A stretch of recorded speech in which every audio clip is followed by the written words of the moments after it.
Businesses feel the need to reconnect with their customers through long-lasting and impactful relationships. How can we achieve this goal by using sentiment analysis methodologies? Today we're talking about this with Sanjay, co-founder and CEO of RTCX, a French startup offering data intelligence services for companies based on methodologies that use sentiment analysis powered by artificial intelligence mechanisms. A graduate of the University of Westminster in media management, Sanjay has acquired extensive experience in large media organizations such as the BBC, Fremantle and Disney Channel, working on social TV and digital marketing projects before creating his own company in 2017. Sanjay, welcome. Hi Sanjay, so nice to have you today. How's your day so far? My day is very good. Thank you very much, Diana. Glad to be with you. What about sentiment analysis, in your opinion? Let's jump directly into the subject. Sentiment analysis is a process whereby we analyze how people feel about the theme or the brand that they're mentioning in their social interaction. It can also be something that is, it can be a piece of content that's also offline, which is not from the digital sphere. And it's all about trying to understand whether people are happy about something, whether people are unhappy, or whether people just don't have an opinion about an issue. There are three categories of sentiment: positivity, negativity, and neutrality. And that's how we categorize interactions using our methodology. I know you have a very strong media background. How did you get to the idea to work on sentiment analysis? We developed RTCX after a long process of analyzing what was being done in the semantic analysis sector. We also looked at what was happening in the media industry. And we realized very quickly that two similar programs in different countries were criticized and were being complemented in different ways.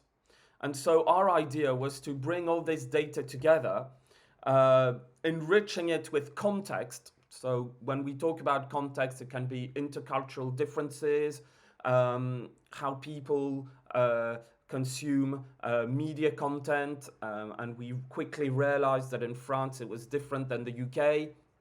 And we then decided not just to offer a semantic analysis tool, but to do semantic analysis with a community panel, which means that the semantic analysis online is where we go and get data, raw data, from those who like to tweet, to comment whilst they watch television. And then we also go to panel communities, where we get the opinion of people who wouldn't otherwise comment, who don't use social media, but who have an opinion, and that opinion matters, and we have to include it in our analyses. So we decided... Yes, go ahead. You're looking for a kind of consensus between the online and offline audiences. Yeah, exactly. So we're trying to see how the different types of audiences, those that are what we call trigger happy, so they like to tweet and Facebook as they watch the program live on their screens. This is called social TV. And those who watch the program but who would prefer to give their opinion the following day in a more composed manner. So it's two different types of profiles, but then we put their data, their feedback together, and then we can feed it to the client. And through this, our solution is also able to detect the future expectations of audiences. We can analyze what they want to see and what they expect from a program. And therefore, we can also work with broadcasters and tell them, look, if you do X or if you do Y, your audience may be more engaged. I have two questions now. So first of all, it started as an additional service for media companies mainly, and you extended it to other types of companies. Am I right? Yeah, so we decided to create the company specifically for the media sector. And then as we developed the solution, we quickly realized that other sectors would also benefit from this analysis methodology. So we're very happy to say that we've extended our solution to the customer service sector, which is also very sentiment based. Um, and we are also working towards offering this solution to public local government authorities in the UK and in France who need to work with their local populations and who need to develop engagement strategies with their local population. So our solution is all about listening and being and also helping our clients being open-minded with whoever gives them the feedback. So we use our tools as a means of we are actually a data-driven content tool and a data-driven service tool as well. Just to get very clear, are there any industries now that would not be suitable for this kind of analysis? Anybody seeking to find out what other people say about them would benefit from this solution. However, our approach is slightly different to our competitors, and that is we do not have one solution at one price that the client can either take or leave. We're there to solve the client's problems very clearly. Therefore, we will go speak to the client and assess what their problems are and offer a tailored solution. And therefore, the solution might not be the same from one client to another. And that's very important to bear in mind. Let's get a little bit more clear. From your experience by now, are there any specific issues that are specific to some industries that you can solve with your tool? And for example, let's say that public institutions could benefit from your services in terms of engagement and something else maybe. But how about pharmaceutical companies? How about travel companies? So, to be quite honest, Dana, it's actually very interesting that you talk about pharmaceutical companies because we were thinking of creating a platform whereby patients could give their feedback on how they feel when they consume new medicine. And doctors could also give feedback, and pharmaceutical companies could compare the two and then try and develop new medicine based on the feedback provided by patients. Obviously, there are pharmaceutical trials that happen, but the idea is to try in whatever we do, and it could be pharmaceutical, it could be the car industry or any other industry, we're able to solve most problems. It just has to be a problem linked to consumers and to customers. So we are catering to the B2B business, but what we're interested in is our B2B clients, consumers. So if you like, we are a hybrid between a B2C and a B2B business, because what matters for us is what end users and end consumers say. As I can understand so far, working with you could give us insights in terms of customer experience and social listening, let's say. And I think it's very interesting that our listeners know that any company that would like to innovate or to enter a new market maybe, or to launch a new product should also work with you in terms of analyzing big data and finally to make the best decision for their company. Of course, so we are a consumer data business. That's the only data we will harvest. We could also harvest all sorts of data, but we feel that we have to focus on one type of data. And we feel that the term big data for us is meaningless. Big data, yeah, okay. It doesn't go into the details of what data. At RTCX, we're focused on consumer data. That is data that is generated by consumers on public platforms, whether it be social media or whether it be our panels that we operate, our proprietary panel or white label panels that we operate on behalf of our clients.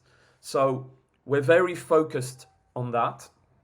And we know that people, excuse me, people have got a lot to say about their relationships with brands, about how they've been treated, and we know that people feel good when they're being valued by a brand. And customer relations is a phenomenon that's very sociological and very psychological. And when you do things well, it actually can have huge benefits in terms of marketing costs and acquisition costs. Because if you have somebody talking about your brand positively, that's, for example, €100 less that you're going to have to spend on acquiring a new client. So we're talking about being, how do we say, we help brands develop strong but friendly, humane relationships. And we also try and help them understand that good customer relations is positive and it doesn't cost much to do. In the case of the media industry, obviously I've had a massive public service background at the BBC, and everything that we do at the BBC, or that I did and that my colleagues continue to do, is to develop programs and compelling content for others. And because there is no afterthought about profit, we are able to put audiences first. And therefore, editorially, we say, well, what do our audiences want? And we have processes to measure that. And there are internal metrics that the BBC uses. One is called the Audience Appreciation Index, which is a unique index in terms of measuring the success of a program. And we're partners with BBC Research and Development, who are creating what we call the Human Values Framework, which is a new methodology which measures the success of content through the emotion that it generates within audiences. So we put figures to one side and we concentrate on people. So we're very happy to say that RTCX is helping BBC R&D deploy this human values framework across Europe and outside the UK. And I work very closely with their research lead, Ian Forrester and Leanne Curlin, so we have regular updates and we try and promote their work, because as far as I know, the BBC is the only organization that wants to move away from audience metrics that are not fit for purpose for what it's doing. And that I would say other public service broadcasters should also perhaps adopt. Can you give me more details about how do you exactly measure the emotions? I have seen that your work is based on SNCF methodology, and I would like to find out more about this. In fact, what do you measure at the end of the day? As I explained, Diana, our solution is part sentiment analysis and another part is panel research. So we're a hybrid between sentiment analysis and market research. And the reason why we're a hybrid is because we feel that there aren't any solutions at the moment that do both, that offer both methodologies in one solution. It's either or. And therefore, companies have to buy two solutions, which tend to be more expensive than if they got our solution alone. So the process that we undertake at RTCX is very simple. we have the RTCX analyzer. And the analyzer is our tool that captures all social interactions online, whether it be from blogs, forums, and social media. All those captured interactions are then classed, categorized according to their sentiment. So our sense score is an algorithm and a sentiment scale that goes from +10 to -10, and based on what we decipher in the message, then the machine will give it a score, and between +4 and -4, those 8 points, 9 points, we actually consider the message neutral. Now, if the message is not understood by the machine will send us the interaction and will ask us to grade the interaction. And that's where, at this point, we have an artificial intelligence that will understand what the talking points are and will create a questionnaire totally automatically in an autonomous way, and push that survey to our panel based on the profiles that we need and that we're looking for, and it will do it automatically. The great thing is with our tool is that we survey people exclusively by SMS, and that is also to allow high response rates. We do not require people to type in a username and password because we know who we're sending the questionnaire to. It's done on mobile, and therefore people can easily respond, and we have about 50% response rates within the first hour after the questionnaire is sent. So we have very high response rates, and that means we can also provide data in pretty much real time. And we can also send about nearly 400 to 500 surveys a day if we wanted to. So automating the market research, the analysis process allows us to go and get data in a faster manner and in a more widespread manner across the panels, but without compromising quality. And that for us is very important. Sanjay, you have said that your projects are basically custom for any of your customers. How long does it take a project in order to be successful? We speak about 1, 2, or 3 years of work. I would say that it takes about maybe 3 months for us to set up a project fully, for it to be fully operational. So technically speaking, everything, our solution has been designed so it can be quickly and efficiently replicated. However, it does take some time to collate and to collect data that can then be compared over a certain amount of time. You see, it depends what data you're looking for. Are you looking for data from yesterday, or are you wanting to collate data over a year, over 2 years, and then compare that data? So to deploy the solution, it takes a relatively short amount of time. But then if you collect data, you need to know what you're going to do with it. You need to know how you're going to compare it to other data sets. And if you want to compare over a longer period of time, then obviously the project will need to be deployed for longer. So it's a little trick question there that you've asked me, Dana, but... Yeah, as I understand, and correct me if I'm wrong, it should be a longer term project because companies need to make decisions every month, every year, and we need these insights to make the best decisions. So once we started this kind of project, I think we should take into consideration a minimum of 3 years of collecting data and analyzing in order to have an accurate result. Yeah, I agree totally with you. The more data you collect, the better the insights are going to be.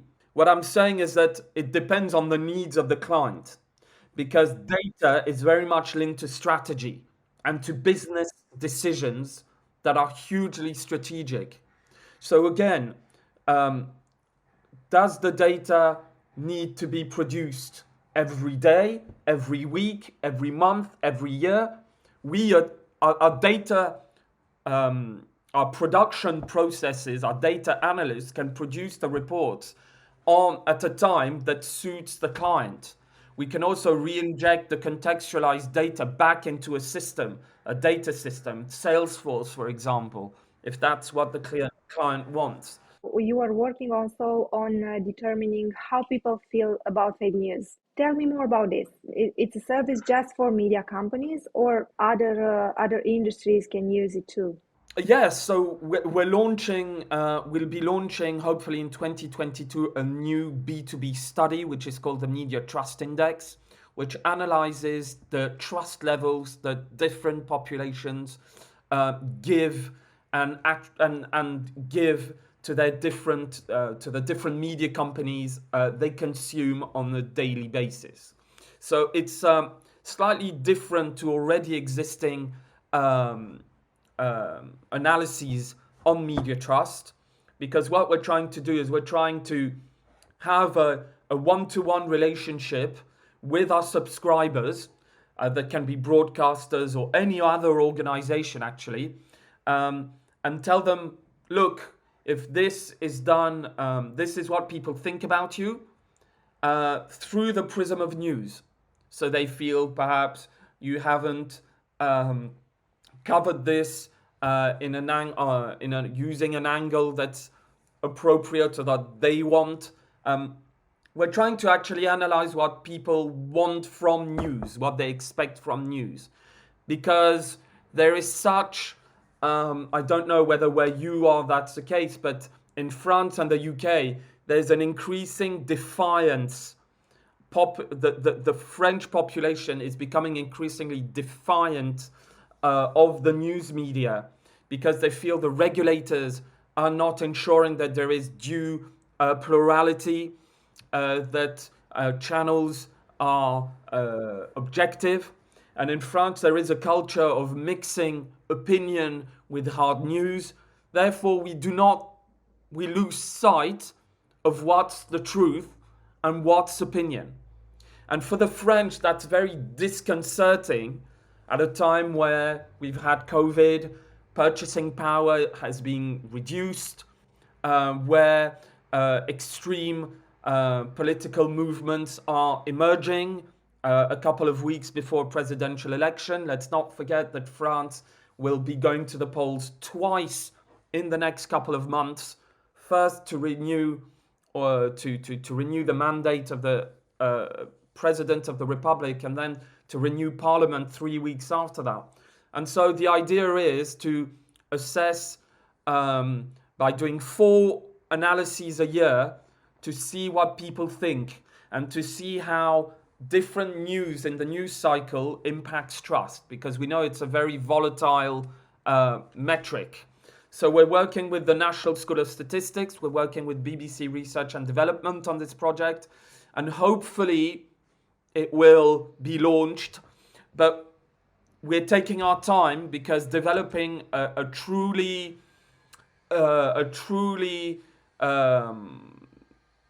how do I say, clear and solid methodology is taking more time than what we initially envisaged. Therefore, we're not going to start until we have our methodology clearly under our belt and clearly set up. But that should come before end of 2022, and I'll keep you posted. That's very good news, and I can't wait to hear news from you and to share with us maybe in another video which is the methodology and when do you start and what results do you expect from this study. Sanjay, many thanks for talking to us today and for sharing with us so many insightful information about your tool and about what you're doing. Waiting for you some other time to talk more about this. Of course, I'm always available to talk to you. Thank you very much, Diana, for this opportunity. Thank you.